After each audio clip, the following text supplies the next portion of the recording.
കോൺഗ്രസ് 81 സീറ്റുകളിൽ മത്സരിക്കുമെന്ന് UDF convener P Thankachan അറിയിച്ചു. 24 മുസ്ലിം ലീഗ് മത്സരിക്കും. കേരള കോൺഗ്രസ് മാണിക്ക് 15 സീറ്റുകൾ നൽകി. സോഷ്യലിസ്റ്റ് ജനത 7 JSS 4 മത്സരിക്കും. കേരള കോൺഗ്രസ് ജേക്കബും CMBയും 3 വീതം സീറ്റുകളിലും കേരള കോൺഗ്രസ് ബി 2 സീറ്റുകളിലും മത്സരിക്കുമെന്നും പി തങ്കച്ചൻ വ്യക്തമാക്കി. ഇന്ത്യൻ യൂണിയൻ മുസ്ലിം ലീഗിന് 24 സീറ്റുകൾ, കേരള കോൺഗ്രസ് മാണിക്ക് 15 സീറ്റുകൾ, സോഷ്യലിസ്റ്റ് ജനതയ്ക്ക് 7 സീറ്റുകൾ, JSSന് 4 സീറ്റ്, CMBക്ക് 3 seat, Kerala Congress B Balakrishna Pillai 2 seat,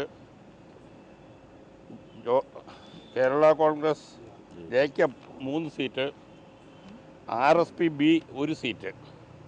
അങ്ങനെ 59 സീറ്റുകൾ, 140-ൽ 59 സീറ്റുകൾ ഘടകകക്ഷികൾക്കും 81 സീറ്റ് ഇന്ത്യൻ നാഷണൽ കോൺഗ്രസിനും.